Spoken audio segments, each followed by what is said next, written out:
Jumpa sore ini kita akan bicara tentang misi-misi utama Al-Quran untuk umat manusia. Yang pertama, Al-Quran membebaskan manusia dari ketergantungan kepada benda, membebaskan manusia dari kemusyrikan. 13 tahun misi Rasul sepanjang periode Mekah adalah upaya membebaskan manusia dari ketergantungan kepada benda, dari materialistik, dan dari kemusyrikan. 13 tahun selama di Mekah hanya menanamkan akidah, membina iman, meluruskan keyakinan, membentuk tauhid. 13 tahun digunakan untuk memasang fondasi. Karena bangunan Islam, disitulah letak fondasinya itu. Kita semua tahu, kalau kokoh fondasi, kuat bangunan. Kalau rapuh fondasi, runtuh bangunan. Kalau melenceng fondasi, melenceng juga nantinya bentuk bangunan. Bangunan bagaimana fondasinya. Begitulah gerak hidup manusia bergantung kepada keyakinan yang dimilikinya. Maka dari sini dimulai perjuangan itu. Dan ke sini segalanya akan mencari landasan. Pada keyakinan yang berakar di hati, saya bersaksi tidak ada Tuhan selain Allah. Dan saya bersaksi bahwa Nabi Muhammad itu adalah utusan Allah. Berurat berakar di hati, mewarnai kehidupan, dan pada akhirnya membentuk kepribadian. Dalam perjalanan kita sebagai bangsa, kita diajarkan oleh pengalaman bahwa kita dewasa ini bukan hanya sekedar memerlukan orang-orang pintar, tapi juga memerlukan orang-orang benar. Bahkan rasa-rasanya lebih baik benar tidak begitu pintar ketimbang pintar tapi tidak benar. Orang yang benar walaupun tidak begitu pintar masih ada manfaatnya. Tapi orang yang pintar tapi tidak benar bukan saja membahayakan dirinya sendiri, tapi membahayakan orang banyak. Oleh karenanya, nilai dasar keimanan inilah yang menjadi misi utama dari Al-Quran. Membebaskan manusia dari kemusyrikan dan mengajarkan bahwa satu-satunya dosa yang tidak berampun dalam Islam hanya kalau kita sudah terjebak kepada syirik, menyekutukan Allah dengan sesuatu. Itu sudah merupakan dosa yang tidak berampun. Misi kedua dari Al-Quran adalah membebaskan manusia dari ras diskriminasi. Mengikat manusia dengan jalinan persaudaraan yang berdasarkan akidah. Bahwa dari manapun orang datang, apapun warna kulitnya, dari suku apapun ia dilahirkan, kalau akidahnya sama, itulah saudara kita. Dunia 14 abad yang lalu, di semenanjung Arabia, orang terjebak pada asobiyah, fanatisme suku yang berlebihan. Tiap suku merasa lebih hebat dari yang lain. Sementara di belahan dunia lainnya,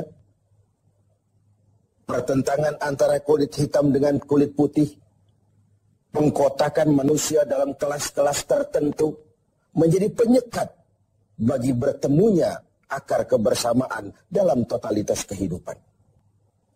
Maka Rasul kemudian mengajarkan, An-nas kulluhum li Adam, wa Adam min turab, la fadla li Arabiyyin ala ujamiyyin illa bittaqwa.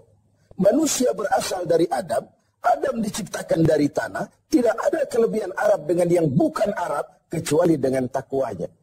Disinilah esensi, disinilah substansi dari harkat kemanusiaan itu. Bukan pada warna kulitnya, bukan pada rasnya, bukan pada potongan fisik dan biologisnya, tapi pada nilai ketakwaannya kepada Allah Subhanahu wa Ta'ala. Maka memperingati nuzul Quran artinya meningkatkan semangat kemanusiaan, meningkatkan rasa kebersamaan. Bahwa perbedaan itu ada dan kita setuju, tetapi tidak melahirkan hal-hal yang menyebabkan kita harus bertolak belakang dalam berbagai aspek kehidupan lainnya. Semangat kebangsaan kita memang masih rapuh. Keutuhan kita sebagai bangsa masih rentan. Bahkan belakangan nasionalisme kita sebagai bangsa juga lentur dan bahkan luntur. Padahal Islam juga punya nafas nasionalisme. Ketika Rasul mengajarkan, Uhibbul Araba li thalasin. Aku cinta Arab karena 3 hal. Pertama, Quran bahasa Arab. Yang kedua, penduduk surga berbahasa Arab. Yang ketiga, aku dilahirkan di tanah Arab. Kita melihat ada semangat nasionalisme yang diucapkan oleh baginda Rasul dalam hadis ini. Nasionalisme kita pun lentur dan luntur. Karena itu, mari kita dewasa dalam membangun semangat kebersamaan. Beda itu boleh, marah itu jangan.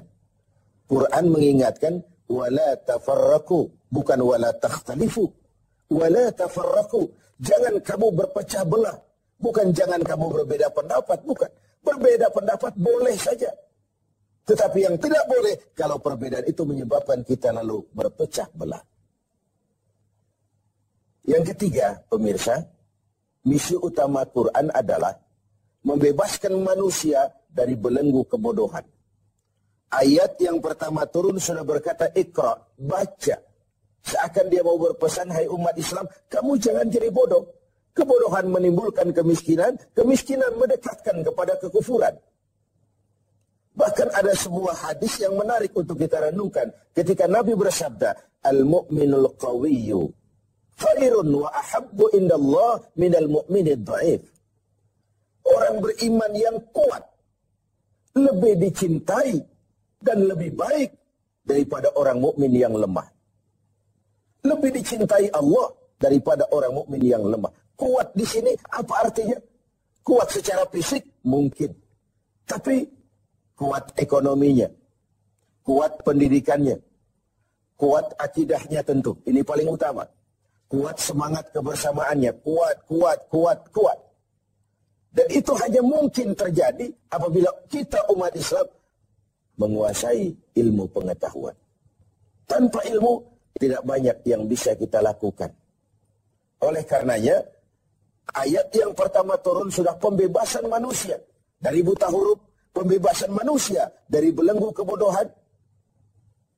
Ketika persaingan semakin tajam, maka dituntutlah tenaga-tenaga profesional yang berlandaskan kepada ilmu pengetahuan untuk tampil bertahan di tengah persaingan yang sangat ketat dan tajam seperti yang kita alami sekarang ini.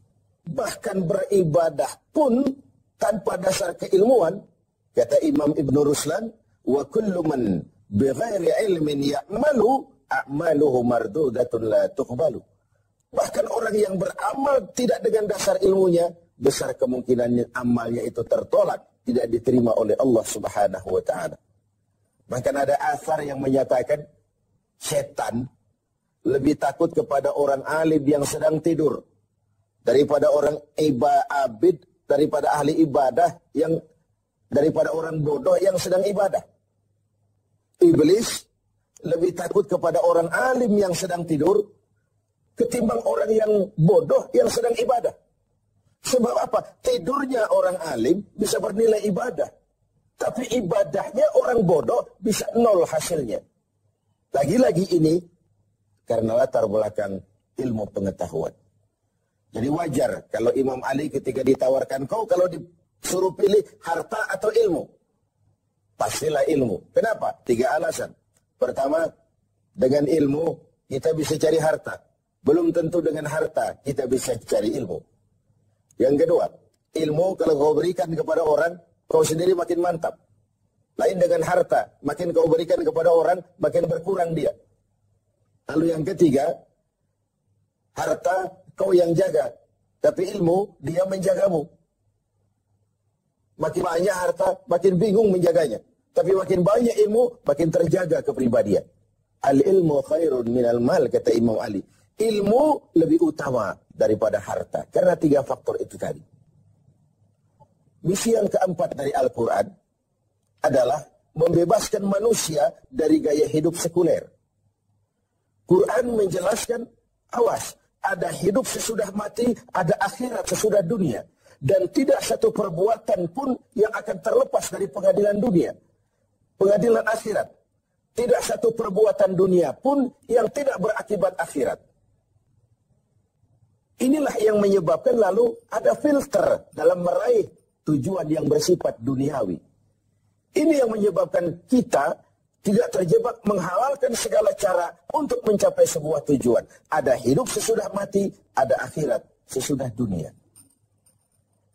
Kita akan bergumul dalam semangat hedonisme, sekularistik, materialistis, tanpa adanya keyakinan akhirat. Dan itu hanya menyeret kita dalam sebuah kehidupan yang penuh fata morgana. Yang kelima, misi Islam dan si Al-Quran membebaskan manusia dari perbudakan, mengangkat harkat, derajat, dan martabat kaum wanita. Perempuan yang sebelum Quran turun hanya berputar di seputar dapur, sumur, dan kasur, diangkat derajat dan martabatnya ketika Nabi bersabda, perempuan adalah tiang negara. Kalau baik dia, baik negara. Kalau rusak dia, hancur juga negara.